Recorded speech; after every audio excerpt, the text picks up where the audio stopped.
Hey YouTube, I know I'm back again, but I came on here to talk to you all about my year so far.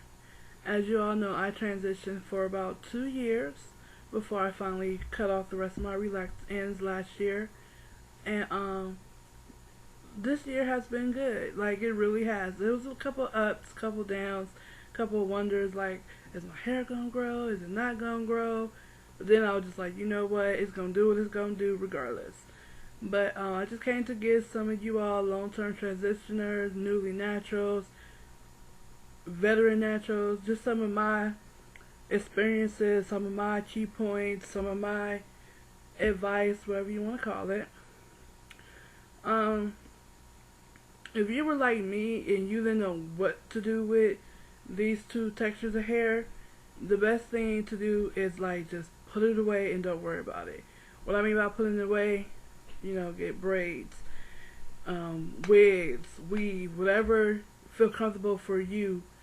I would say do protective styles and just keep it out of the way, because that's what I did for those 2 years. I either had my hair in braids, micro braids, kinky twists, oh my goodness, just plaits to the back. My hair stayed protected, like it always stayed protected.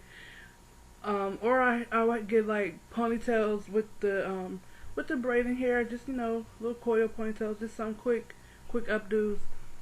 I mean, I kept my hair protected, because that worked for me because I wouldn't know what to do. I wasn't really on YouTube as much as I was. I mean, sorry, as much as I am now than what before. I finally discovered YouTube. And the blessings of everything on YouTube. And what else I did during that 2 years was my regimen was so basic. I wasn't deep conditioning. I wasn't doing all that because I didn't know. I hadn't discovered, I hadn't did research. I just did what I knew. And that was wash my hair, depending on what style it was in. I washed my hair just about every week or two and greased my scalp. That was it. That's the way I transitioned. It wasn't no every week I was doing this, doing that like I am now, but that worked for me. Let's see. During my year now, my main thing is to keep my hair as moisturized and soft as possible. And what I use the most to moisturize my hair is water, coconut, and olive oil. And my favorite product in the whole world, yes, Cantu Shea Butter. When I came across this on YouTube, I bought it, I stuck with it. This is all I use. I mean, I still got a whole container of this Miss Jersey's curly pudding. I bought this, oh goodness, when I first was starting to get into products, I bought this. And look, minus sorry about the hair, but if you can see, I still got like a whole jar of this. I barely use this. I mean, barely. Only time I might use this is when I want a nice, soft, but defined twist out. If that's what I'm going for, I'll use that. Also for twist outs, I got this Roots of Nature Remedies, and it's called mango oil and cappuccino butter, or capano, whatever I call it. But it's feather whipped curling cream. It's supposed to condition and define natural curls and waves. So I'll sometimes use this in conjunction with the Miss Jessie's if I want a real defined twist out. And I got a little bit of this left, but it's about a half container. And I had this for a while too. I bought this like about a year, like last year. I bought this. I hardly use it. And I got a bunch of other products as well over there, but that's just what I've been using lately for quick twist outs and stuff. Let's see what else. Water. I know y'all hear it all the time, but water is my best friend. I keep my spray bottle, and I don't see where she at, but my spray bottle stays handy on me at all times. Like, I take my water bottle when I go spend the night at my mom's house or my sister's house. You know, if I'm going out of town or just a quick trip, keep water. I know that people are like, well, we know water, water. But there are some people who don't know. Some people think that, you know, when they put a cream on their head, they'll be alright. No. I think that you put water and then lock it in with some type of oil, you'll be okay. Now, of course, you want to add in the cream. So if your hair like mine, it can sometimes tangle up when it gets really dry at the roots. So that's why I use a lot of cream at my roots, because my roots can get a little thick. If I don't have my oil around, my next go-to is my shea butter mix. And once again, this is the second time I made a batch, and the first one lasts me for like 8 months because I don't use it often. Only time I use it is when I'm going to do a well-defined twist out with this little Miss Jessie's. I'll wet my hair after a cold wash, and I'll seal it with this because I know this gives me a good defined twist out. I can use this by itself with the water and get a good twist out. But if I won't hold, then that's when I use the curling pudding or the Miss Jessie's. What else? That's basically it for me as far as like my main regimen. Cause like my main regimen is like every week or every 2 weeks, depending on how I feel and what I'm doing. I'll either co-wash or shampoo wash my hair. I'll deep condition, spray my hair down with a little bit more water, seal it with oil, and then put a cream. I follow the lock method as far as my moisturizer. I always use a liquid. My liquid is always water. My oil is most 95% of the time is coconut and olive. And then my cream is my Cantu shea butter. That's it. That is all I mainly use. And I got all these conditioners, all these different products, and barely touches them.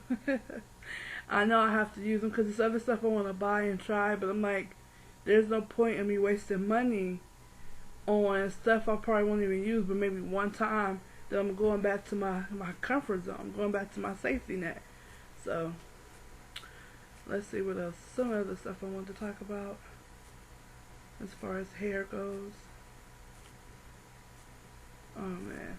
Oh, people always ask me, well, what type of rollers do I mainly use for my twist outs? It's either the small, skinny pink perm rods or the medium-sized white ones.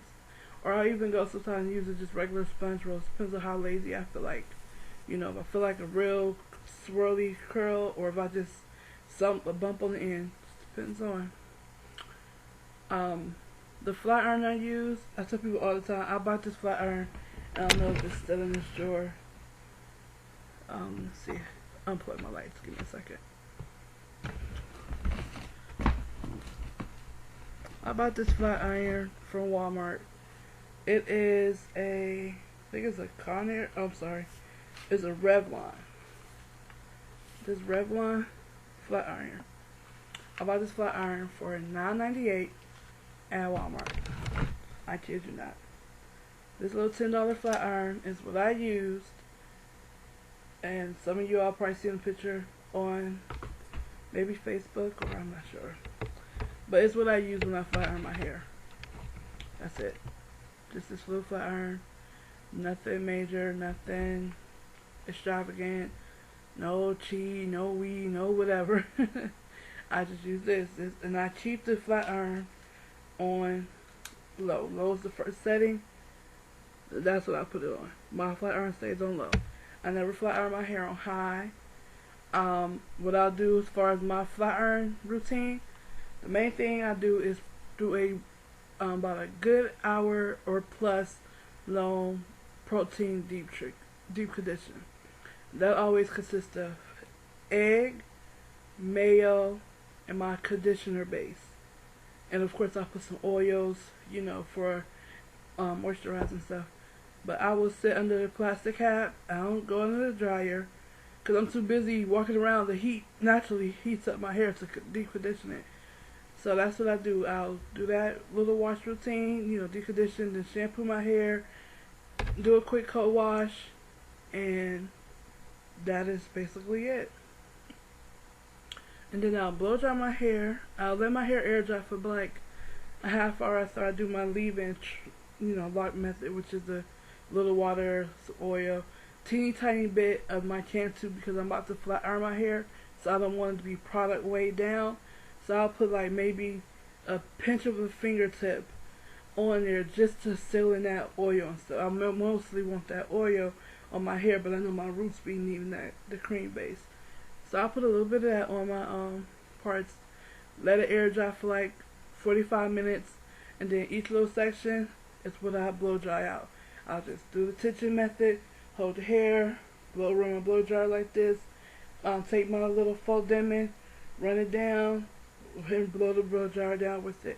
I usually blow dry my hair on medium low. Well, it's low, but I do a couple cool water pumps. Cool air pumps with it, just so it won't feel like it's getting too hot. Now the heat protectant I use is my staple.